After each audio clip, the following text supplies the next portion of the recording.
And is it still interesting to you? It's not interesting to me anymore. It's kind of old news. But what I do think is interesting is another data point around mobile adoption, and that's how many things people are doing on their mobile phones today. You know, it's not interesting to me how many petabytes of data go across networks, but it is interesting that now when I go to use my phone and I can't use it for something, that surprises me. Not when I can use it for something. And so, since that's a problem, you know, sorry about that. Like 30% of internet traffic now originates from mobile devices, 60% of digital media consumption, 40% of online banking originates from mobile phones. So mobile phones are being used for absolutely everything. But if you just treat a mobile phone as a really tiny computer, you're not going to be able to get to all the breadth of activities that people want to do from their phones. You need to treat it with the advantages that it comes with and also the limitations. And what AT&T and Danal are working on is how do you make the mobile experience safer and easier for consumers. So that's what we're doing around mobile identity, is trying to figure out how to take the unique advantages you have to mitigate the limitations that come with the mobile device. So let's start with safer. As you move from the desktop environment to the mobile environment, a lot of things change, and particularly around security. And one of they basically fall into two different categories, behavioral and technical. If you're on your mobile device and they ask you to enter in a password that has letters and numbers and special characters and all that, you're not going to use that website or that app. You want a simple PIN, you want a simple password, which is great from a customer experience until somebody else knows your password and your photos show up on websites all over the place, right? And so that's a behavioral issue that drives some security issues on phones. Technical issues, you've got limited battery life. So as much as you may hate antivirus on your desktop, you will hate it more as it goes to a mobile phone. Hold it? And so that drives security concerns as well. Now, easier. I think that the best way to describe going from desktop to mobile is that you go from this to this, right? You go from 10 fingers to 2 fingers. And that's a serious challenge when you're trying to enter data into your mobile phone. So you do have a small screen, but I think for me, the most painful experience is trying to enter data into that mobile phone. And so what we're doing is looking at how can we solve two of these issues, the safer side and the easier side. And that's what we're working together with Danal on. We're bringing some unique relationships that we have with our subscribers. For example, in the desktop world, you go into Best Buy, you buy your laptop, and that's it. You really don't have any future relationship with Best Buy around that laptop. It's yours and you do what you want with it. But when you go into AT&T and you buy a cell phone, you continue to have a technical and a billing relationship with AT&T. And that's unique to the mobile environment. That's one of those advantages I was trying to point to that can help you mitigate those limitations. And that's what we're doing around several use cases, but specifically what we'll show today around mobile form fill. Right? So, picture back, you go to a mobile website, you're really excited to buy something or sign up for a new account. Maybe you're signing up for Amazon because for some reason you don't have an account on Amazon. And you get a form fill and it says fill in your name, your address, your phone number, your email address, your favorite pet, your mother's maiden name, and you say, yeah, not gonna happen. I'm not gonna do that. And what we found anecdotally is 86% of people say, yeah, I'm not gonna do that. And what we're saying is, okay, how can we use this technical and billing relationship that we have with our subscribers to make that less painful? And so we've Danal is our customer working together to solve that problem. What we've done is people authenticate to our network every time they use it. So that's a way for us to say, increase the security by having that authentication that's network-based, less spoofable.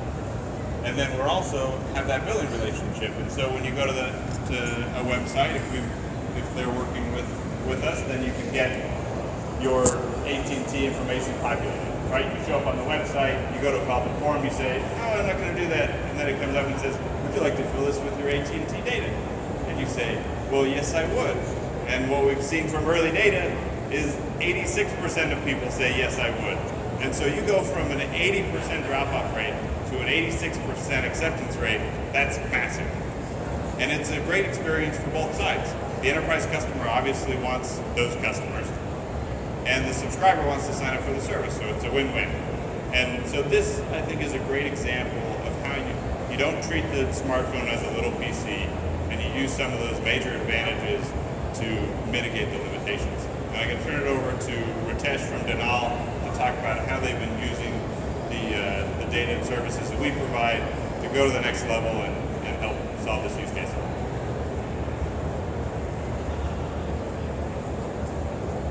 Thank you so much, Brian. One thing I love about coming to Vegas is the vast variety of shows that somebody can watch.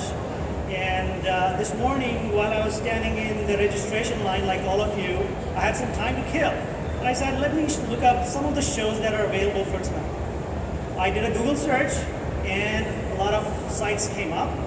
And I clicked on one site, and actually I was very pleasantly surprised that it was a mobile optimized site. It was very easy for me to browse all the shows. It was easy for me to read the reviews. It was very easy for me to look at show times. There was a Michael Jackson show that I really liked, and I clicked on it. And that's when they asked me for all my information. Who are you? Where do you live?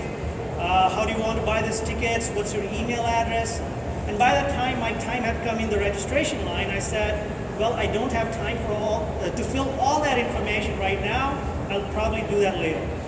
And I haven't gotten around to doing that. So before I get into what AT&T and Danal have built together, I really want to focus on you, all of you out there, the end consumer, because isn't it all about making your life easier and better, right?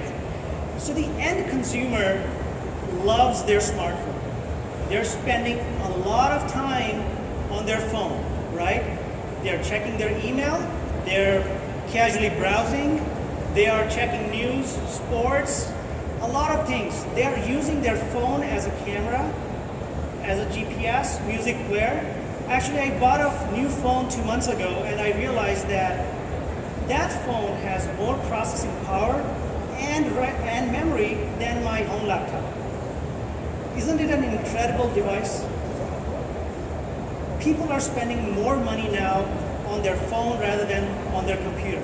And what do they expect in return? An awesome, exceptional, brilliant consumer experience. But what are they getting?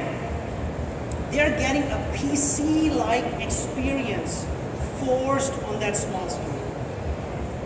It makes the consumer frustrated. I was in that situation when I was trying to buy that Michael Jackson show. Well, I wasn't trying to pull my hair out. I don't have a lot left, so I don't want to do that. And actually, my 2-year-old son is better at pulling my hair out rather than a frustrated consumer experience. But that's exactly what's going on in the consumer's mind. Why do you want me to type on this small screen? I wish I had my computer with me here, and I would have finished that transaction right now, but that's the case. On the other hand, the smartphone is thinking, hey, why are you treating me like a computer? I'm a lot more capable. Okay, I have a small screen, but I can do a lot more, right? Think about it. When you open your account with your mobile carrier, you provided all your information. You provided your name, your address, your billing information. You have been paying your bills on time. So the mobile carrier knows you are a good consumer, right? Why not connect those dots? When you pick up your phone and make a call to your loved ones, what is the carrier doing behind the scene? They're actually authenticating your device, because otherwise, how would they know the call is coming from Brian and going to his wife, right? And this is where AT&T and Danal are joining hands, and they have created this solution to address exactly that need. Because you, all of you, are spending so much time on your phone, which is giving rise to a lot of use cases that are not being solved today.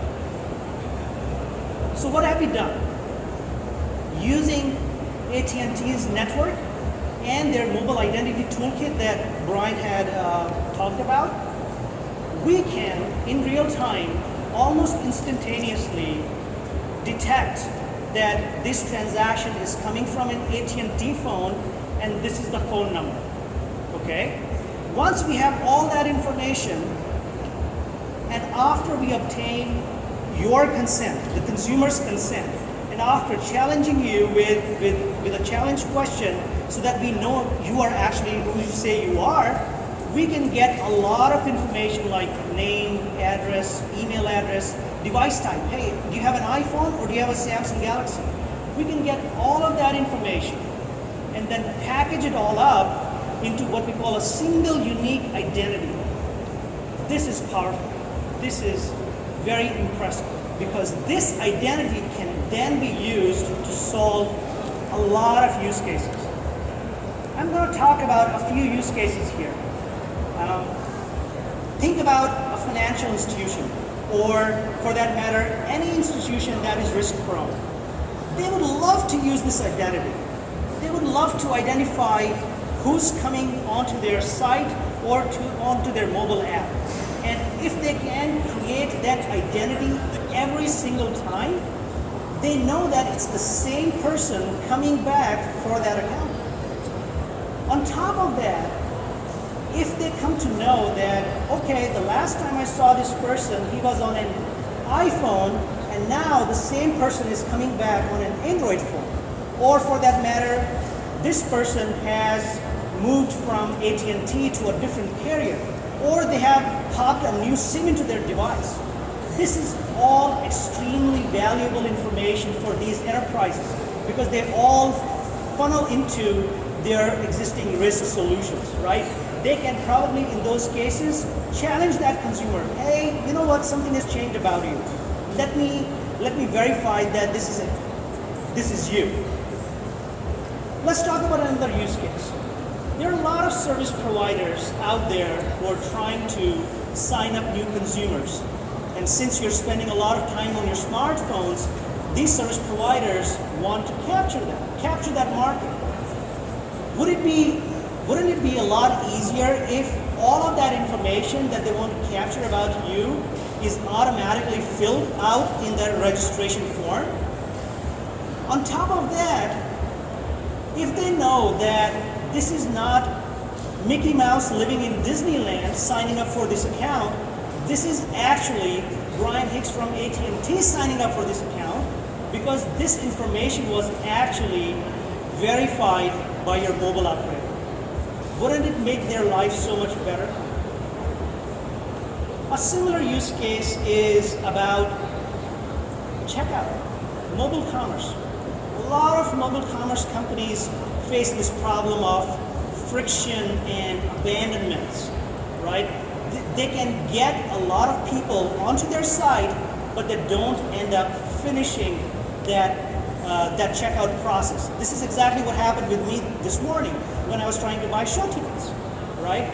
What if they were to capture that purchase intent in the moment? What if they could make that experience extremely seamless and frictionless for their consumers?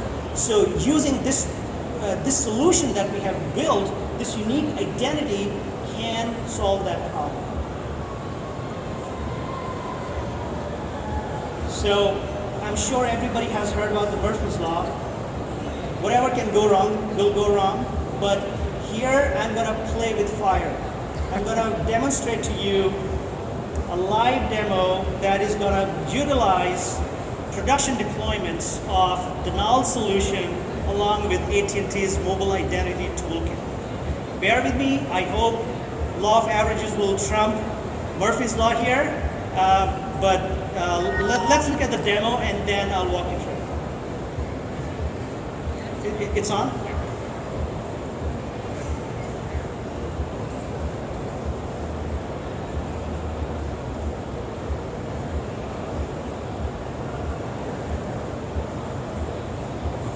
So imagine this is a merchant site. I'm looking for Bluetooth headphones, and I like a product, and I'm ready to purchase. You could have actually come to this site by clicking on an email offer that you received in your inbox, You could be browsing on your social feed. Maybe Facebook had a sponsored post and you clicked on it and you landed up here. Maybe it was a recommendation from one of your friends. It does not matter how you got here. But once you're here and you're ready to start the purchase experience, you click on Buy Now, and of course a long form shows up. It's asking you for your name, your address, your city, your mobile number, your email address, a lot of information that is needed in order to fulfill that transaction. But look at this. What just happened in the background was, using AT&T's network, Danal was able to identify that this transaction is happening on an AT&T phone, and this user is a good user. He has been paying their bills on time. So maybe the company should offer an autofill option for this consumer. Make it as easy as possible for this consumer to complete this transaction right away. So the consumer selects to autofill their information, and this is where the challenge question comes in. The challenge question in this case is, hey, what's your billing zip code? Let me enter my billing zip code. And then I say, okay, autofill my information. So what just happened was, it's all happening in real time. We queried AT&T, hey, this consumer has given their consent to us. They have passed the challenge question. So therefore, can you give us this consumer's information only for the purpose of filling this form? So the consumer is happy, AT&T is happy, and the merchant is happy. AT&T gives us that information, we pass it along to the merchant, and the merchant uses that information to fill out that form, and just that form. It took me like 6 clicks to complete this process. If I were to type in all that information, it would have taken me at least 100 clicks. I completed this process in less than a minute, whereas it would have taken me easily more than 5 minutes. So this is where we are reducing the friction for the autofill process, for the checkout process. The same thing can be used for registration. And in our initial market study that we have done, we have seen that this has given an uplift in conversions almost 300%. Now, when I started this presentation, I said, it's all about you, right? So it won't be complete if I do not call one of you on stage as a volunteer and run this demo on your phone. So I'm looking for somebody who has an AT&T phone. It's a personal account, so they have been paying their bills on time. And it would be great if we can demonstrate that on that device. Anybody with an AT&T phone here? Any volunteers? Sure.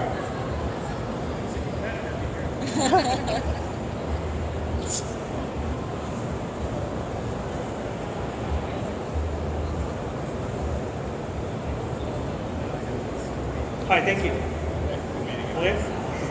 So this is AT&T phone, and it has good carrier network. That's great.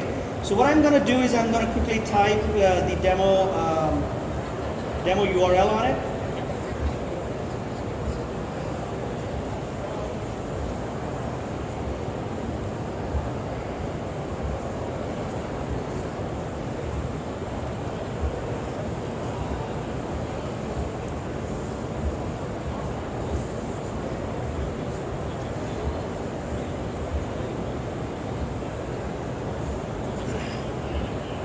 And I just need to verify this is in your name, not in your company's name. Is it visible? Yep. Okay, so why don't you click on Buy Now. So we have detected you're on AT&T, and we're offering you an option to autofill your information on this page. Okay, so you click on autofill. Now we're challenging you with your billing zip code. So this is your billing zip code. Okay, and you say autofill. Make the focus right. Right. Autofill is complete, Ask for focus. and it's going to show you your information. Does that look good? Perfect. Thank you. So I'm now going to hand it back over to Brian, and we're open to Q&A.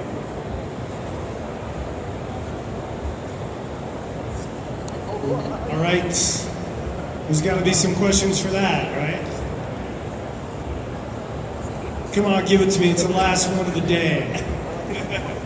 Come on, ask him anything. Were you paying attention? Okay, at least he's honest. That guy's texting to find out where the party is tonight. All right, so we're going to go back here. I know you paid attention. Hey, I remember you last night. But it wasn't me yesterday. It wasn't him yesterday. Yes. Okay. So is that it? Honestly, we have no questions for these guys. It's that simple and easy. It is that simple and easy. Well, then wait a minute. What about Wi-Fi? Yay! So, that's a great question. There are many ways of identifying a user even over Wi-Fi. One of the ways is to send them a challenge pin, which they can receive in an SMS, and we ask them to verify that they're in possession of that phone and enter that into this pop-up that comes up, and that's how we verify that the user has that phone. There are other ways of doing that, and I would love to talk to you about that after the presentation. But that's the best way, or the most prominent way of solving that problem. Question here. 1 second. We need to hear you. Now it's starting to go.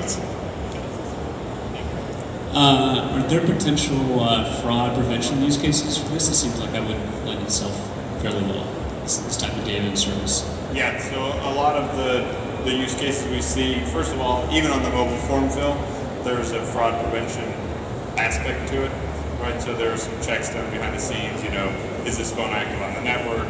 As in, so if you called in and said, hey, my phone's lost, that flow won't work. It checks whether or not it's active on the network.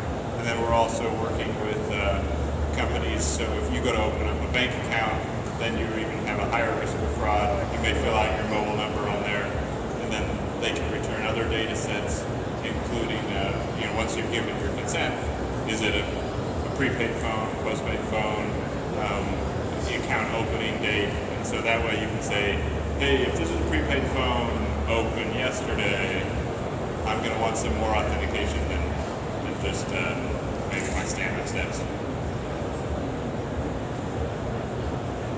Hang on. Don't move. This guy. What's the business model behind it? Booze.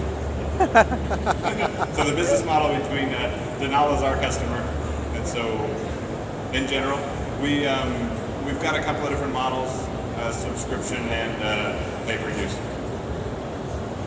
It all depends on the use case and the type of relationship with the merchant or enterprise. This is something we can totally discuss offline. All right, this is the last question of the day. I know you're excited about that. Is it specific to AT&T only or other carrier too? So from AT&T, we only work with AT&T data, so AT&T subscriber data is what we return. Danal as a company is working with all top carriers in the United States as well as outside, and we have this solution live today, not just with AT&T, but a lot of other carriers as well.